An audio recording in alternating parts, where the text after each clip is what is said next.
Top of the morning. How are you guys? It's coffee time. Hey y'all, I got some downloads last night. Do you know the word introduced itself to me as Genesis? Yes, I kept hearing the word Genesis in my head last night. And just from focusing on this word Genesis, letting my thoughts play with this word Genesis, letting Genesis just run through me and do what the word wanted to do, I got the most beautiful download, allegory, symbol, sign, whatever you want to call it to help you connect to spirit. Genesis was introducing itself to me as a person, because remember, in my world, words have personality and character traits. Thoughts got legs. I believe that thoughts grow arms and legs. They get up, they meet other thoughts, they make babies, and you have a generation of words out there that you're not in control of, because didn't nobody teach us how powerful our mouth was. We didn't know that when we speak, we create. When we speak, the words get up and do what we say. But if the words don't have a master, the words do what they want to do. They turn into tyrants. We use them loosely. We speak them without care, right? So we're going to try not to do that this month. So we're going to talk about Genesis, because look, it's a beautiful thing what I'm about to tell y'all. Let me get me some water.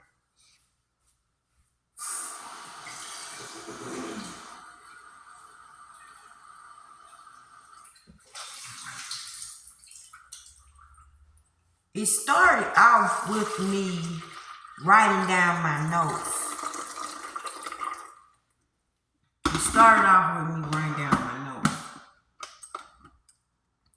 So while my coffee is brewing, I'm finna tell you what my notes had to say. Because I write my thoughts down. It says, seems like it always starts with the question when getting downloads within myself. Because I was trying to figure out, how do these downloads start? What made these downloads start really kicking in? So, questions activate the chatter in my mind.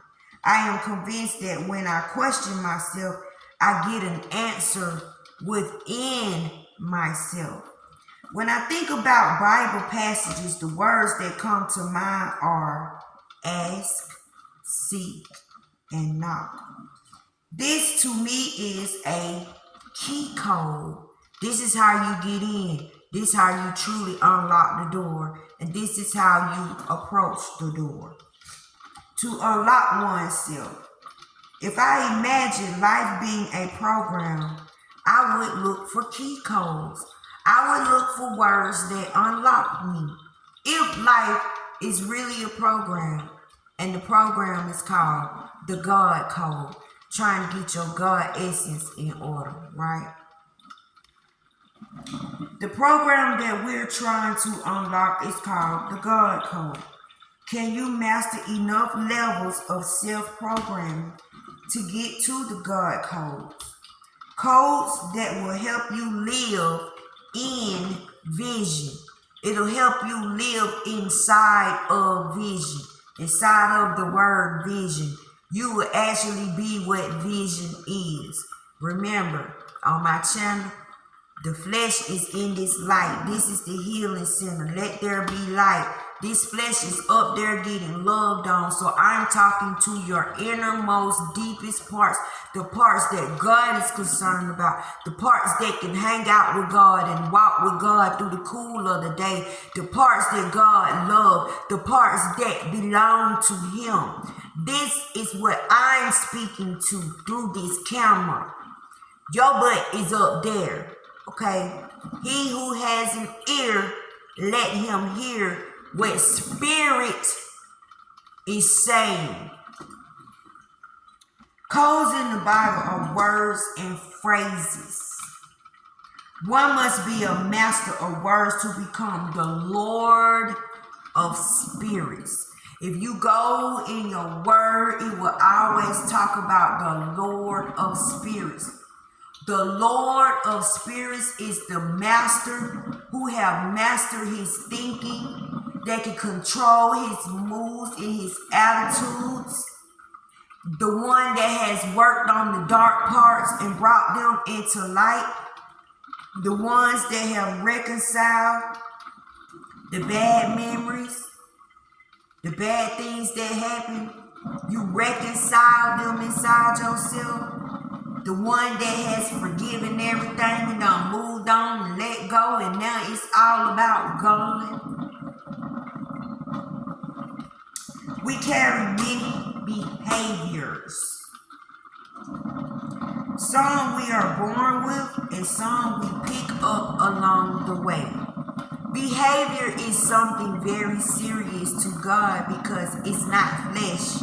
It's your actions. It's you being who you are. It's you doing the invisible. It's you walking without the flesh. That's what your behavior is. Your attitude is, your mood, your feelings, your emotions. All that tie in together. In spirit, those are deities. You create things in the spirit realm according to how you feel and how you think. Depends on how that thing come about and how it's formed and what its job is and where you're sending it, or are you sending it anywhere? Is it just out here being a tyrant? When we practice behaviors, we create the codes. I'm practicing sticking to a certain code by self-mastery. This is me. I am controlling my behaviors to create a more balanced life. I began asking myself about the beginning according to Bible scriptures. I consider scriptures as codes. So the word jumped on my mind was the beginning. Where does it talk about the beginning in the Bible, and what is the most important things that took place in the beginning? What is the beginning? Well, if you go in spiritualism, if you go in signs, if you go in symbols, if you use allegory and you use parables, the beginning is a place. The beginning is, where are you right now when God comes in, when God steps in, when God begins a thing in you, when God begins a new thing in you? That is the beginning. What state are you living in? What state of mind are you in? And do you live there? Do you dwell there? Do you prosper from there? Are you in poverty there? How are you in this state of mind that you are in? So as I'm thinking about this, the word that comes to me is Genesis. Now, you know, on my channel, words have personality and character traits. I give my words humanized identities because I believe that we are the word with flesh, and the word is us without the flesh. So in order for me, in my mind, in my world, you don't have to think the way I do. I actually put flesh to the words and make them like us. Let us make man in our own image. Let us give us this day. Lead us not into temptation. This is how I think of my words as people. Now, if I took the word Genesis and I think the way I do in signs, symbols, and allegories. Genesis will now become a girl in my world. Genesis is a girl, or Genesis could be a boy. Genesis could be a woman. Genesis could be a man. I need for you to go in your imagination right now and spirit walk with me so I can show you God. You're looking for God. You want to see God. I'm finna give you a glimpse of him right now. If you listen to your scripture, it's very important to look at the parts that says in the beginning, because you gotta know how to start this thing off. It doesn't say in the middle. It doesn't say in the end. It says in the beginning. Where did we first see the word in the beginning? In Genesis. We saw the beginning in Genesis. Genesis showed us what the beginning looks like when God first stepped on the scene to a dark and sticky and gloomy, depressing mind, heart, soul that's having situations that they cannot handle. The situations have now become shadows and have overshadowed this person. This person is now running from shadows. This person is now scared of their shadows. This person doesn't want to face the shadows. The shadows is morphing into all these little ugly forms, and this person is now a victim of shadows. This person is walking through the valley of the shadows of death. Listen at this. In the beginning, God created the heavens and the earth. The earth was without form and void, and darkness was upon the face of the deep. Darkness was upon the face, you see that, of the deep. The deep has a face. Your pain has a face. Your anguish has a face. And God can see it. And the Spirit of God moved upon the face of the waters. You see that? These words have a face.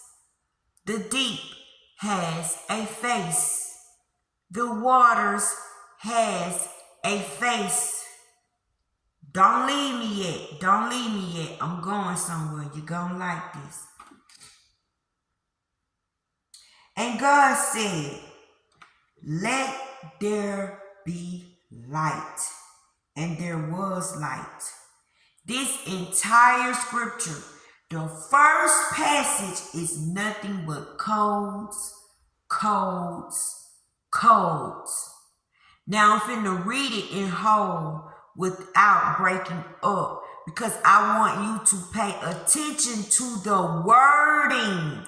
I'm about to show you the signs and the symbols and the allegories and show you the hidden codes for you to have vision, to unlock your eyes so you can actually see what God is doing in this one passage. In my house are many mansions. If it were not true, I would not have told you. In consciousness, there are many mansions. Some of y'all got the Playboy mansion up in there. Listen at this. In the beginning, God created the heavens and the earth. The earth was without form and void, and darkness was upon the face of the deep. And the Spirit of God moved upon the face of the waters. And God said, let there be light, and there was light. Can I show y'all what Spirit revealed to me about this passage? The first verse of Genesis is packed full of codes. First off, the name Genesis feels like an actual person to my spirit. My spirit is humanizing the first chapter in the Bible. The first chapter of your life, the first chapter of the new beginning when God stepped in, dear Genesis. Can I call you Genesis right now? Do you mind if I change your name to Genesis Spirit? Because remember, we're going to put the flesh in this light. He said, let there be light, and look, there is a light. Who is he talking to? We're going to take this flesh and put it up there in the light so we can just be what God is. We can be his essence, his words, his feelings, his frequency, his vibration, his emotion, his feelings. We can be how he feels about things. See, that's the deep part of God. So we're going to let this flesh chill up there in the light and let the light work on all our woes and issues. Now we handling kingdom business, Genesis. Genesis, he's talking to you. This is your new beginning, Genesis. My vision is showing me an entity by the name Genesis. Genesis' face was without form and void, meaning Genesis didn't look like the countenance or didn't carry the temperance of God anymore. Imagine God hovering over the earth and you're crying. You're sitting somewhere up under a tree crying out to God. Maybe you're just crying inside of yourself and you're not saying anything. And on this particular day, you caught God when he was just hovering. He was just out and about, scrolling around, just wandering around. And you made him feel you. You drew his attention to you. He saw you, Genesis, up under the tree. And you're one of his ones that probably was usually happy. You're one of the ones that he recognized himself in. So imagine him hovering over the waters, but we're going to allegorize and symbolize these waters as your tears, Genesis. Your tears are falling from your face, Genesis. Your face now has become void and it has lost its form. What's wrong? Your countenance has dropped.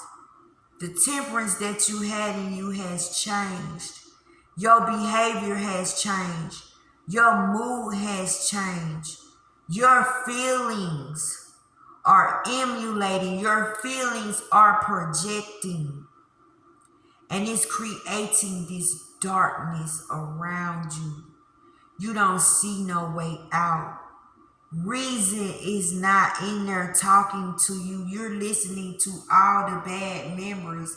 You're believing in the past. You won't get out the past. You probably got unforgiving in your heart, or you don't know how to forgive. Something's wrong, Genesis, and something is so wrong that God is concerned about you, Genesis. So God comes down and he gets in your deep face. He gets in your pain face. He gets in your hurt face. And he questions your hurt and your pain and your despair and your depression. God gets in the face of it. Your tears, each one of your tears have a face. Your tears are the waters that are forming from inside of you. Aren't you more water than anything? Well, why is your tears coming from your face? Why has your countenance failed? Why do you look gloomy and depressed? Why is there no smile in your face? Why I don't feel joy coming from you? What happened to the temperance that you used to carry? Genesis. I'm concerned about Genesis. That's what God is saying. I got to come and see about Genesis and see what's going on with Genesis. So he's hovering over your tears. He's hovering over your hurt and your pain. And now he's right there in front of it, questioning it.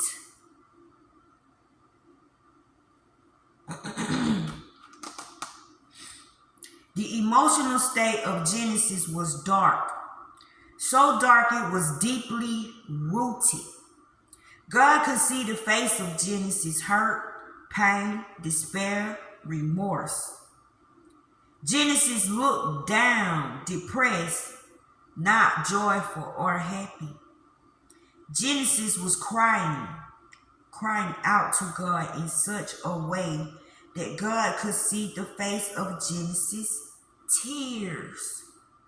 Tears have a face.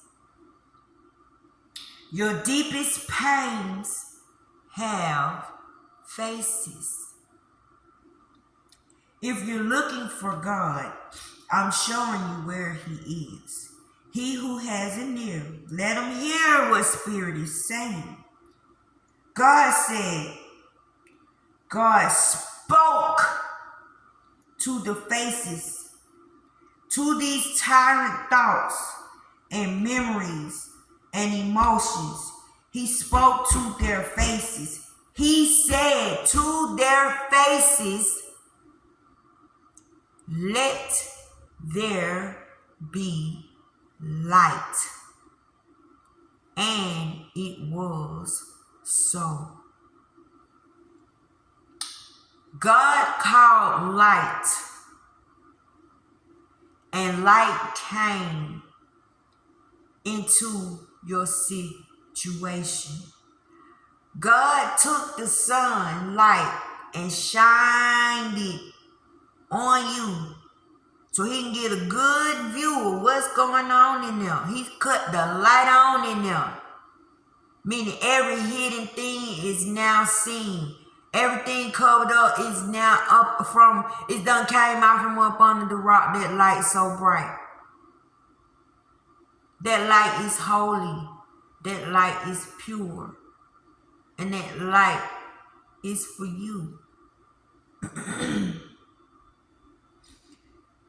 God went into the depths of the pain, the darkness. God began to speak things into existence inside of Genesis. Genesis had a void. Genesis felt empty. Genesis cup.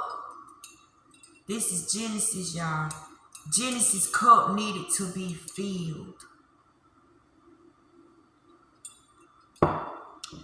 God spoke to the void and he added to what was there. He added stuff in there that you can fight with. He added love where there was none. He added forgiveness where there was none. He added love where there was none, because there was a void. Those things that are of God was missing in you. And you pushed it out somehow. You believed the other things instead of him. Or maybe you never had nothing to believe in and you need something to begin to believe in. So Genesis, this is a new start for you. This is a new thought, a new idea, a new way of living, a new way of thinking. Now things finna change, because God has come to see about this situation. He has shined the light on. He called light into this situation. He told light, come see about this situation. I need to see what's going on inside of Genesis. Genesis was void. Her words were not fruitful. Didn't God say, when I speak my words, they do not come back void? Well, Genesis' words weren't producing anything but probably death and sickness, more hurt, more pain, more destruction, more depression. She was creating things to harm herself. Self-harm. She was self-harming herself. Self-sabotaging herself. Self-destruction. She was headed for self-destruction.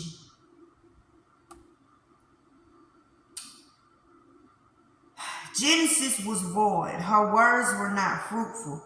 Some books say, while the wind of God swept over the face of the deep. This is in the Vatican book. It says it like that. It says the wind of God swept over the face of the deep. Meaning that deep hurt, that deep pain, that deep down, buried deep in you. The wind swept, meaning when God spoke. When he spoke, power. When he spoke, he blew things away. When he spoke, he blew things away when he spoke.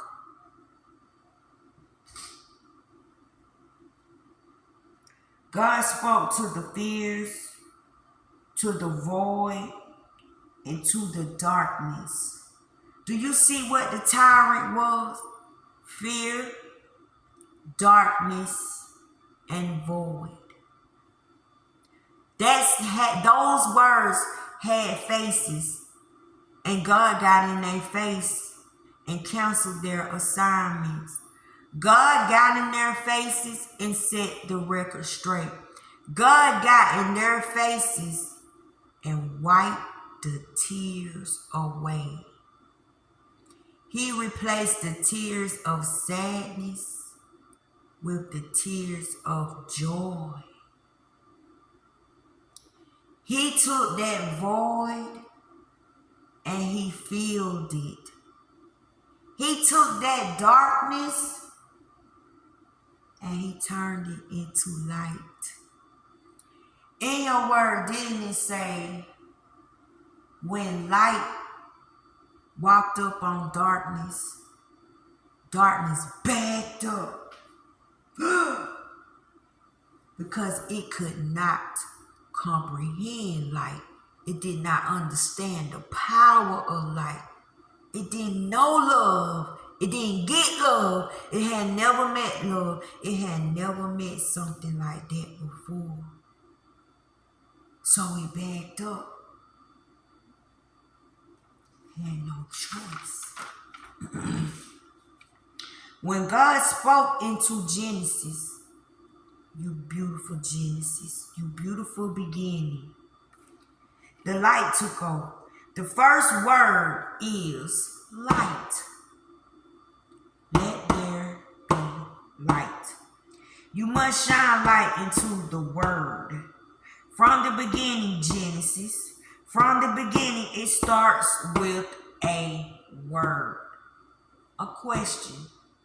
Ask, seek, pondering, knock. I want to know. Why am I going through this? I want to know what you gonna do about this situation.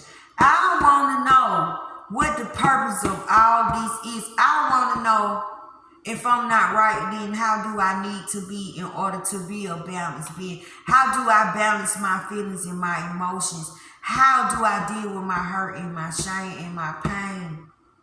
How, Lord? Instead of saying, why me, Lord? Now you're asking, how? Now you're asking, what should I do?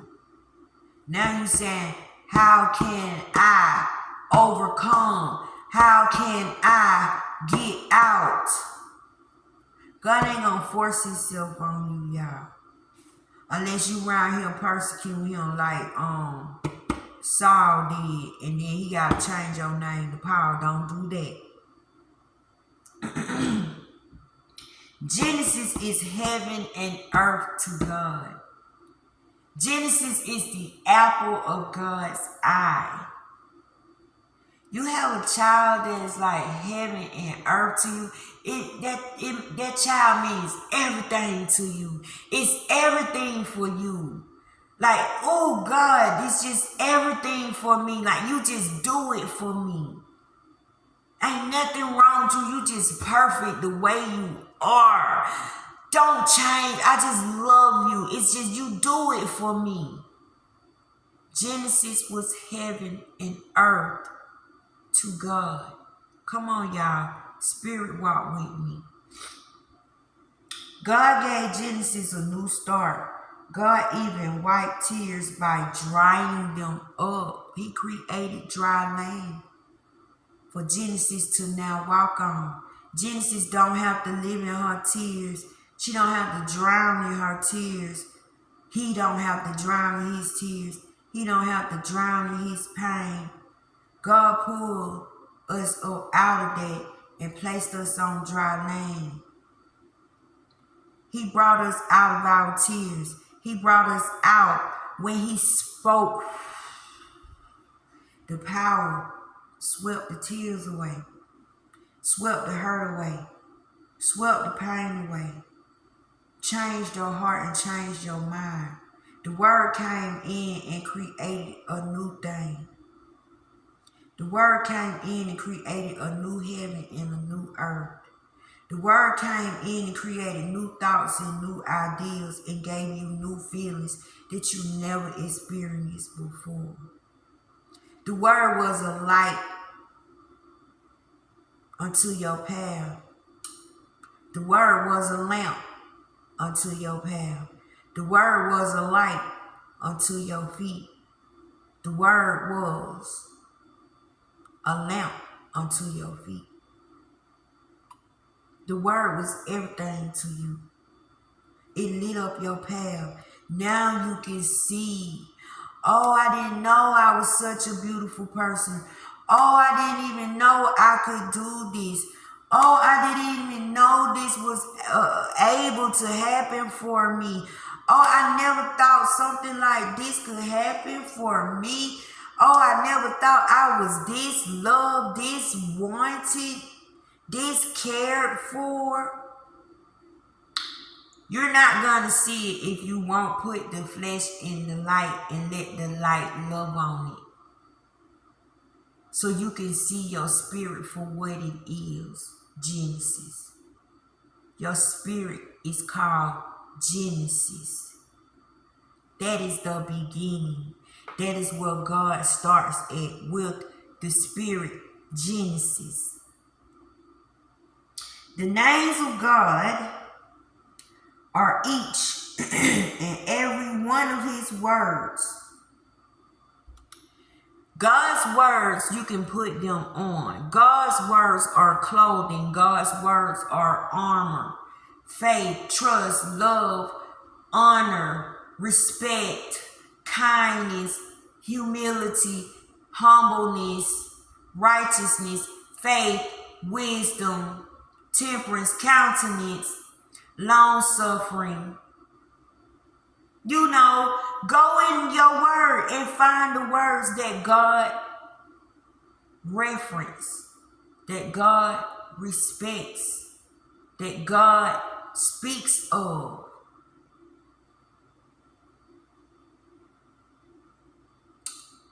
Don't just use these words loosely all the time. Sometimes pay attention to the words you saying. Pay attention to the words that you using to put next to another word, to make a sentence, to make a link, to make a connection. Words are your power. Somebody can say something to you and you will want to kill yourself. Not a gun. Well, unalive yourself. I'm sorry. I hope they don't strike my video for saying it, but words We hold words in. We babysit the words. We cradle the words. We won't let go of the words which bring us thoughts and images. And we adopt the images.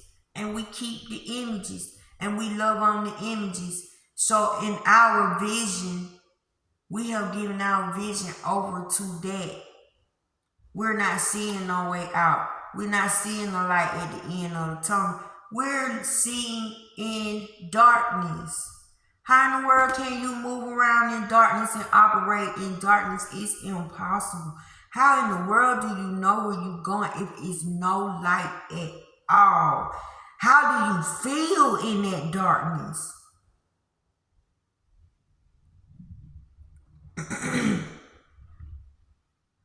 God's creatures are his words. God's words obey him because they are him. God don't speak against himself. To see God, you must honor his words, which are his names. For his name's sake. It's always going to be about the names that God referenced, that God identifies with. Those are the clothing that you must wrap around your spirit until you learn how to wrap them around your flesh. You leave that flesh in the light.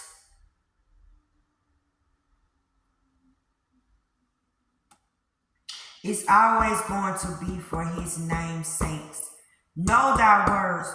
Don't just use them loosely all the time. Study your own words given to you. Search your thoughts after asking a question.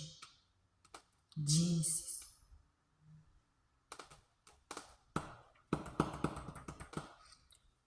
The chapter in the beginning is about you.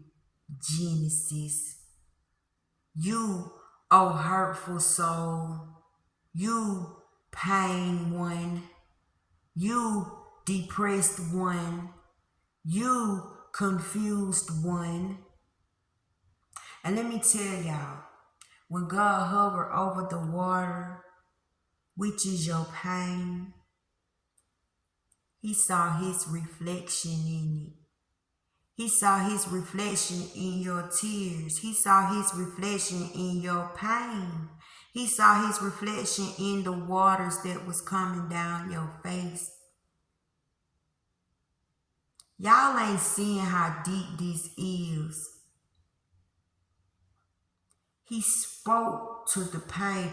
The wind of him speaking swept all that away.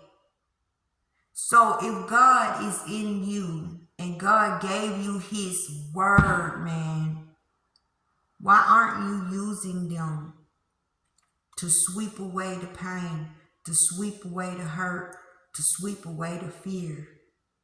Why aren't you facing your pain? Why are you not facing the shadows? Why are you not casting? He said, cast all your cares upon me. I'm in here. I'm in here. Set the record straight. I got everything in here. You set it up, Lord of Spirits. Because you control all the spirits that dwell there in the void. You control all the spirits that dwell there in you, in your vessel. You are in control of what got kicked out of heaven, got inside of you, and made it with you. But the dummies didn't know they trapped themselves when they called themselves getting back in here. You, Lord of Spirits, your job is to take all them bad thoughts, all them memories, all that negativity, and reconcile it. Get them to work with the light. Get the dark to come out and join the light. Get the dark to come out and love the light. You are the preacher. You are the teacher. You are the mentor. You are Buddha. You are Jesus. You are Muhammad. And you are preaching this word. You are casting this word. And this word is going to catch fish.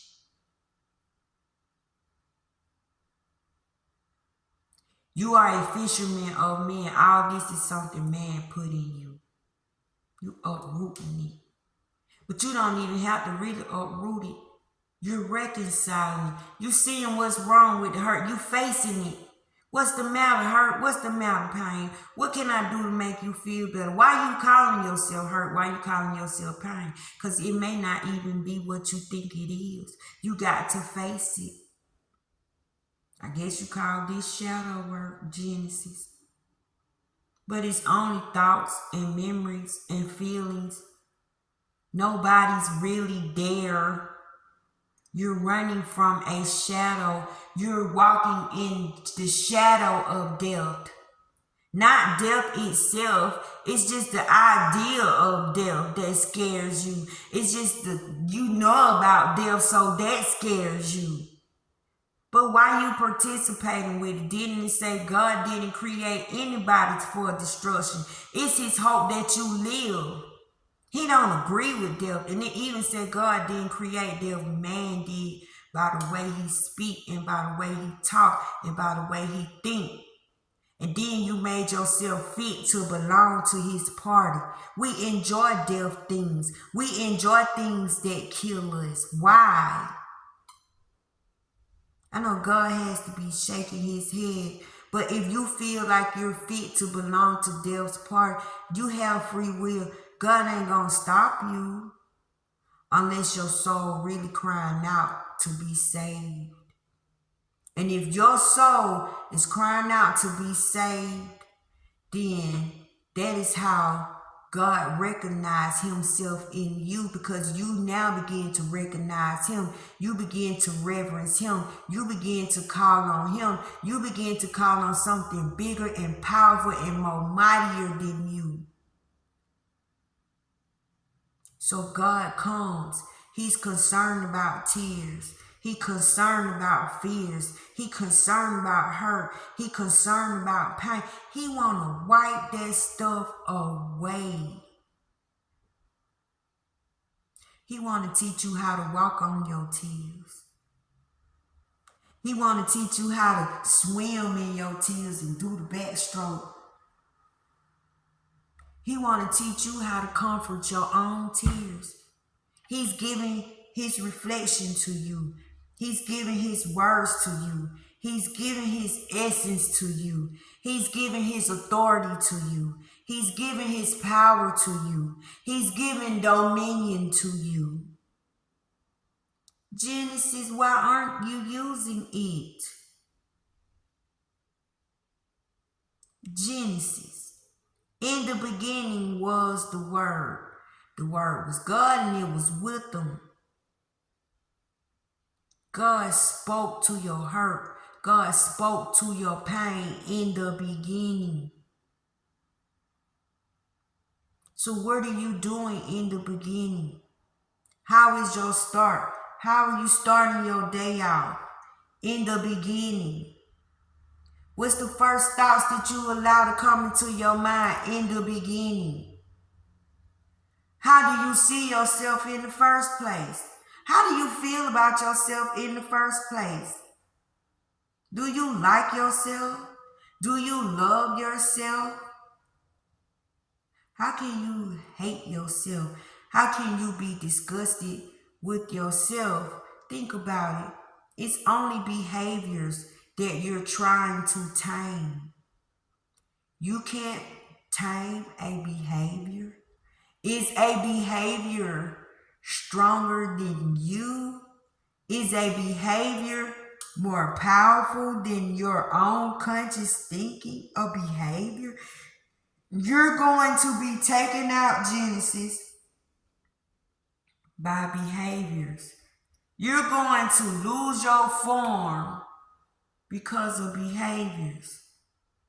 You're going to live in darkness because of behaviors. When you have the power to change the behavior, when you have the ability to change the behavior. When God gave you light, he said, let there be. That means light cannot leave you. Light cannot go nowhere. But you, my baby, can smother the light. You, my baby, can snuff out the light. Just like the light can come and make the darkness back up. Don't mean the darkness is not there. That means darkness just backing up and letting light rule. And now darkness gotta watch light. And if darkness won't back in, it got to imitate light. It got to be light. It got to be just like light. And do you know your job is to get all of you in one package, your bad parts, your good parts, into the heavenly realms. All of you deserve to go. Some of these feelings put in you don't even belong to you, baby. They belong to somebody else. You just carrying them as a favor for somebody because you is nosy and you like drama and you like to complain and you like to mope and you like to grope and you like to make people feel sorry for you. You like being in a victim mode. So you adopt the feelings of bad feelings. Some of y'all love to feel bad. I don't get it, but we got people like that. But for my people that realize that it's more to life than hurt, pain, depression, disgust, that there is light in you, there is light at the end of the tunnel, that you really are light, that the shadows are lying, the shadows are really pebbles. It's just you won't shine the light in there. Genesis, the first chapter is about you. It's the first chapter of your life, Genesis. What you gonna do now that you equipped with this knowledge? What you gonna do now, Genesis? What is your beginning? Now, this is the first day. This the first day. You got your mind right. God wiped away your tears. God created a new heaven and earth in you. God went into the void. He talked to the darkness. He talked to the tears. Now, it's the second day. What do you do on the second day? You get it? You get it? How long does it take you to recreate yourself? How long does it take for you to believe in yourself? How long does it take for you to realize that you deserve to be here and you deserve to be happy and you deserve the desires of your heart? How long is it going to take for you to believe in yourself, for you to love yourself, for you to really care about yourself? How long is it going to take for you to stop putting other people before you stop self-care? How long is it going to take for you to really just pay attention to you? Love on you.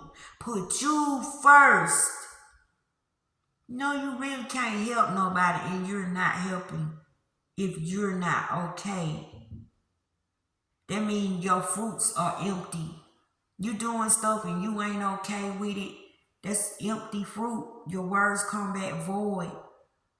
So how long is it going to take for you to recognize that there are many mansions, there are many roads you can take, there are many ways to handle things, that things don't just have to be as they seem. You have the ability to change the energy, change the atmosphere, change the outcome.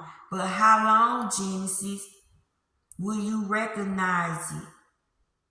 This is the first day, Genesis. I love you.